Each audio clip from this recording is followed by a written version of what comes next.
told me, hey, I got something fantastic to tell you. He said, I am affiliated with people that speak with the spirits of the dead. How would you like to talk to the spirit of your dead mother? And I was shocked. I was shocked. He said, you wouldn't be afraid of talking to the spirit of your dead mother, would you? Well, I said, I'll tell you what, I would have to give that some thought, because it's something I never thought about before in my life. How in the world did you ever get involved in praying to demon spirits? Well, when I came out of the Navy after World War II, I was looking to take up a trade in Montreal, Canada. And at that time, I ran across a fellow that had been on a particular ship with me. And he said, hey, Morneau, you're alive. How nice to meet you. He says, let's have a dinner tonight. I said to my boss, can I have the evening off? Because I was the assistant to the Windsor bowling alleys and billiard, you know. It's the high-class place in Montreal where all the dress manufacturing people go and relax. So I got the evening off, and I went out, we went out and had dinner. He told me, hey, I got something fantastic to tell you. He said, I am affiliated with people that speak with the spirits of the dead. How would you like to talk to the spirit of your dead mother? And I was shocked. I was shocked. He said, you wouldn't be afraid of talking to the spirit of your dead mother, would you? Well, I said, I'll tell you what, I would have to give that some thought, because it's something I never thought about before in my life. Most of us probably haven't. A little afraid of something like that. Well, he says, you know, it's written all over your face. You're afraid of going to a seance. But he says, I know you. He says, you're going to come. And then he started to tell me how brave I was when I was aboard ship, you know, different things. He says, you're not the same man, you've changed. You're chicken. That's all I needed to hear. I said, when do we go to a seance? So one Saturday evening, we were in the place. It was the very first time. Very beautiful place, a medium. There was a lady. She had a gorgeous new home in Montreal. And there were about 20 invited guests there. I wish I was one of them. And she communicated with the spirits for different people there, and telling them what the spirit said.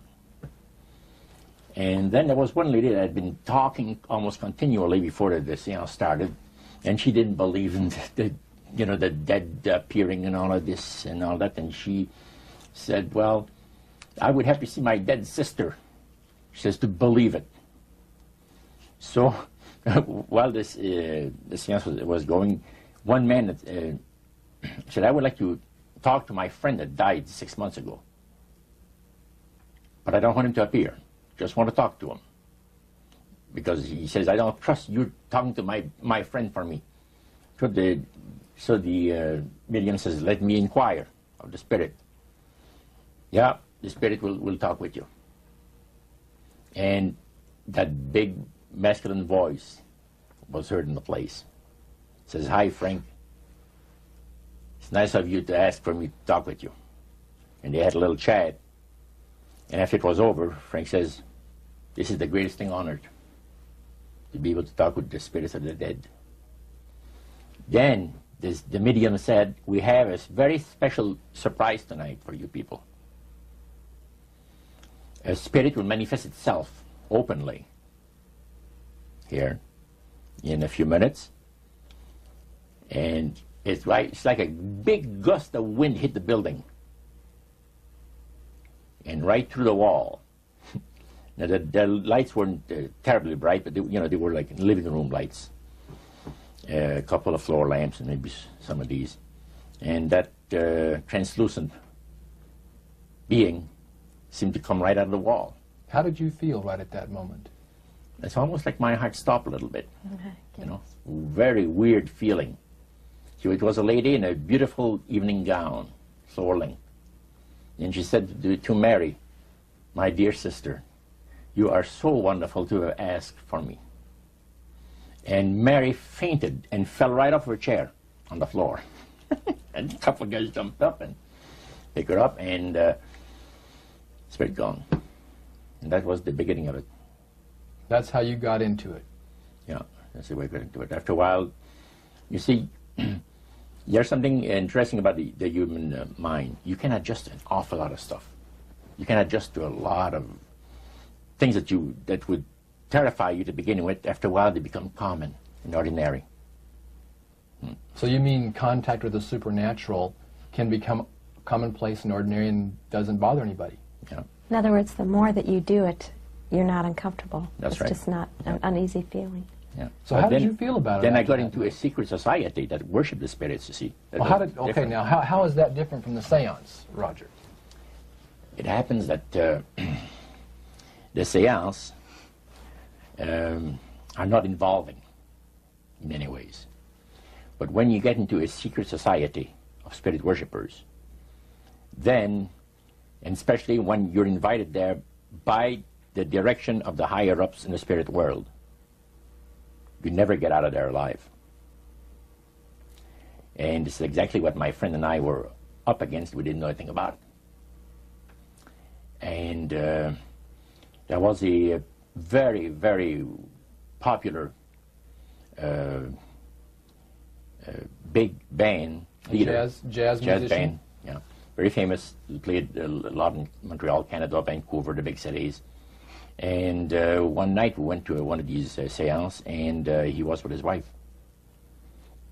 Now the spirits had told him what to do. Spirit told him, there's two of these guys, give the names, and your wife will want to talk, we'll make it so that your wife will want to talk to the medium when you say that you want to go home because you're tired. As soon as you see that these guys are starting to want to leave, then leave with them at the same time. And as you get outdoors, you ask them if they're driving. They'll say, no, they're going to take the tramway a couple blocks away. Well, you invite them to get in your car with you, and that you will take them to a fancy restaurant and treat them to some good food and talk about the merchant navy. And that's what the guy did. And there we were in this plush restaurant, pulled into a little alley, and I can still see it like it was yesterday. Just enough room to pass the car, back alley, that happened to give on a restaurant that was on St. Catharines Street, which is the main street of Montreal. And that was quite an evening. So Roger, you're at this restaurant. What happened? Well, after we were seated, in entering there, the place was just full, packed tight. But there was a couple of tables against a wall that had a reservation sign on it. And the owner of the place recognized the band leader and came and said, good evening, and you gentlemen want a table. So you're one of the reserved people. So we sat there, and we had our favorite alcoholic beverages, you know. And as we talked, the band leader says, how long have you fellas been involved with sorcery? And he chopped us a little bit, and I said, exactly what do you mean? Well, he said, you know, what you people are doing, talking to the supposed spirits of the dead. He says, this is silly.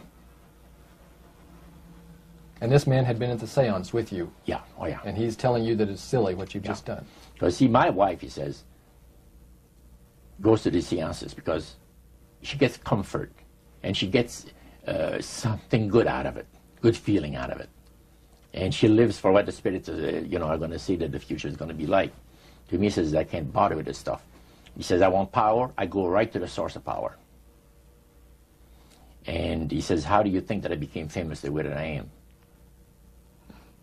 Well, I said, you must have had some good luck. Well, he says, there's no such thing as good luck. He says, there's either some power working for you somewhere, or you don't get ahead in this world. Not in my type of occupation. So it went from there. We got talking about spirit worship. Did it intrigue you? Or did it make you want to find out more about what exactly he was talking about? Yeah. So he said the supposed spirits of the dead that you're talking with are demon spirits. They're fallen angels. They're beautiful beings. Just set it out, just like that. Oh, yeah. It didn't make you uneasy when he said they were Well, just it demons? shocked you a little bit, something that you first hear mentioned to you. He said, you guys have got a great future ahead of you. Because we've been told, the high priest of our society, secret society, has been told that the master has very special plans for you too. Now, what did he mean by the master? Satan. And we were interested to hear more about it. And he told us, he says, look, we worship spirits. We worship Lucifer and all his angels. They're just as beautiful as they did before they were cast out of heaven. He says there was a misunderstanding in the whole thing. He says among the inhabitants of the galaxies. And he says our master was misunderstood. And God did not bear with him like he does with people that make mistakes today. So we're in a warfare, good against evil. And we happen to be the evil ones, but we're not that bad. He says, I look at this business between the forces of good and evil. He says, you believe in one person believes in God, and everyone believes in Lucifer. It's like politics. So the great controversy is real. And you've heard someone talk about it that's on the other side. And to these people, they are sold to the fact that Christ will not return to this planet with power and great glory. He's going to abdicate all claims to the planet, because the high priest once said that Christ will abdicate all claim to the planet because he knows that it is lawfully and rightfully Satan's. And at that time, he says, Lucifer, you mentioned Lucifer a lot of times, but he mentions Satan also. He says, the master, usually they like to talk about the master will resurrect his people from the grave. Now, George is telling you all this, or the high priest? George. Okay, when the evening wound down, and you're putting a cap on all that, you guys had consumed some alcohol. Yeah. And did you feel like that there was kind of a one-shot deal? You didn't know if it ever happened again? What happened after that? He said, no. I said, listen, guys. He said, I like to have you, he says, meet some of our people. What about next week, Wednesday evening? I'll pick you up at your place, and you're invited to one of our services. Services? Like a church service? Yeah, something similar like that. It's a testimonial to the spirits, well, how the spirits have blessed your life. So, when we left there, I said to myself, this guy is half drunk. I'm not going to hear from him again, But it was true. Wednesday night came, he was there with his big Lincoln, step in, and we went to one of the most beautiful area of Montreal. And the place was a mansion. Now, a mansion is usually very large. We'll call this a small mansion. It was beautiful. Most beautiful place. Yeah.